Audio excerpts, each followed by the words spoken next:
a trillion-dollar missile shield that might not even work, and the Pentagon is slashing the very office responsible for testing it.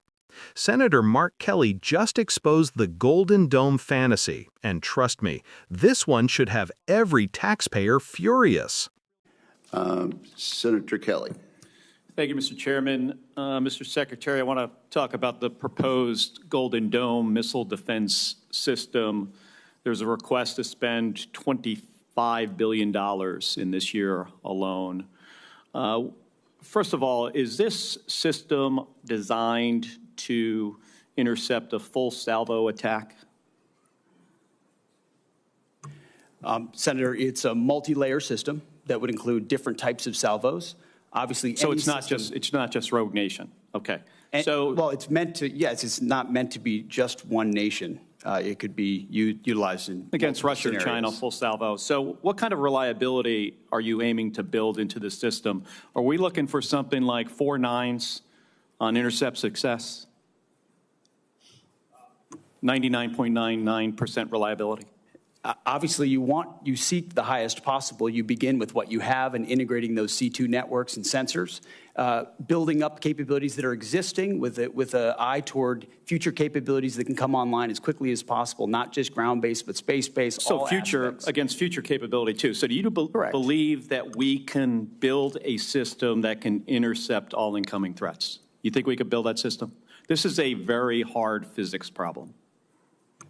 You would know as well as anybody, sir, how difficult this problem is, and that's why we put our best people on it. We think the American people deserve it. So let me tell you what I think we're facing here. You're talking about hundreds of ICBMs launched simultaneously, varying trajectories, MIRVs, so multiple reentry vehicles, thousands of decoys, hypersonic glide vehicles, all at once. And considering what the future threat might be, it might even be more complicated than that. And you're proposing spending not just $25 billion, but upwards of, I think CBO estimated this at least $500 billion, other estimates $1 trillion. I am all for having a system that would work. I am not sure that the physics can get there on this. It's incredibly complicated. So I want to get to another issue that you're facing here. How much of the staff of the Office of the Director of Operational Test and Evaluation did you cut?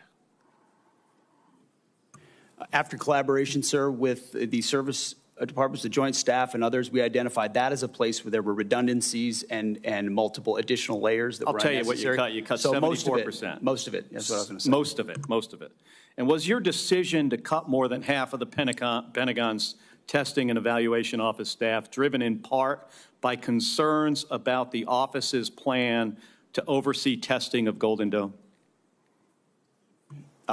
The concerns were not specific to Golden Dome, sir. It was years and years of delays unnecessarily based on redundancies in the decision-making process that the services, COCOMs, and the Joint Staff, together with OSD, identified as a logjam that was not helping the process. To get the reliability we would need, you need something that's at 4 nines, 99.99% reliability, with all these challenges.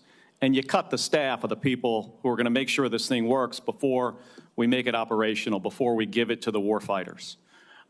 You got to go back and take a look at this. But I also strongly encourage you to put together before we spend $25 billion or $175 billion or $563 billion or $1 trillion, put together a group of people to figure out if the physics will work. You could go down a road here and spend hundreds and hundreds of billions of dollars of the taxpayer money, get to the end, and we have a system that is not functional. That very well could happen. And you're doing this just because the president, and I understand your role as the Secretary of Defense. You got to execute what the president says. But this idea, might not be fully baked. And you can get in front of it now and figure out and find out if you put the right physicists on this. And I'm not saying go to the big defense contractors. I'm going to scientists.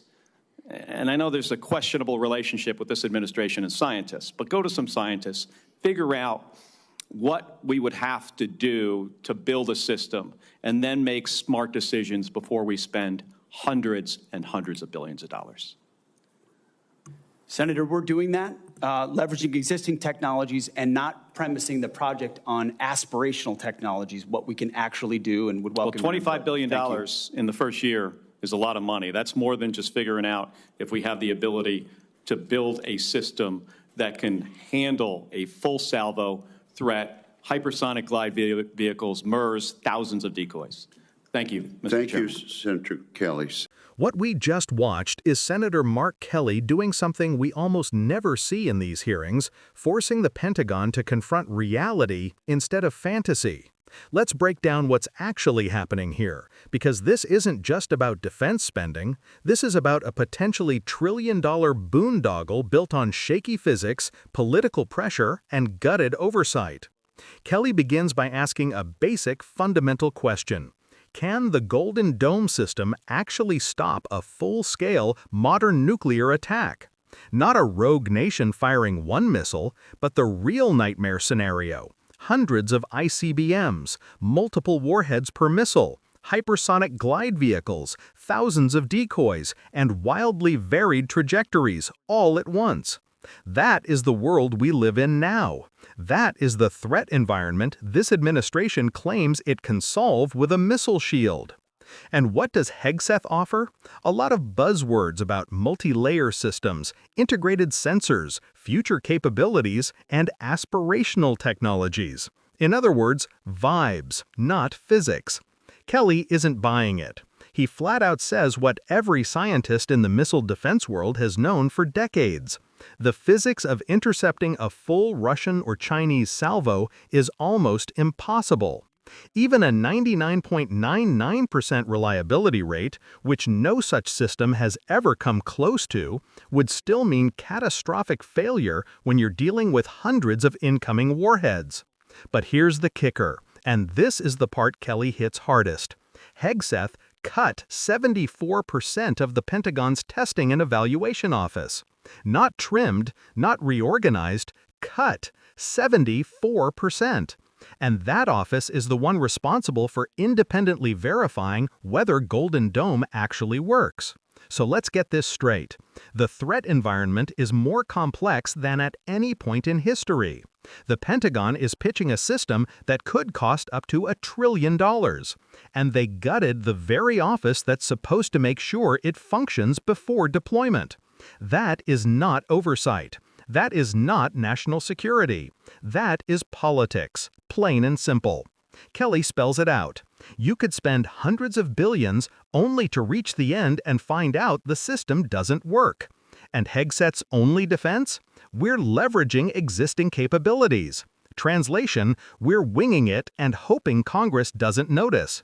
This is why Kelly presses him to bring in actual scientists, not defense contractors, not political appointees, and determine whether the physics even allows for a functional defense against full-scale modern nuclear attacks.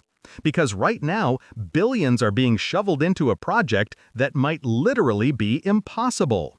This is the difference between real oversight and rubber-stamping presidential demands. And Kelly is making it clear.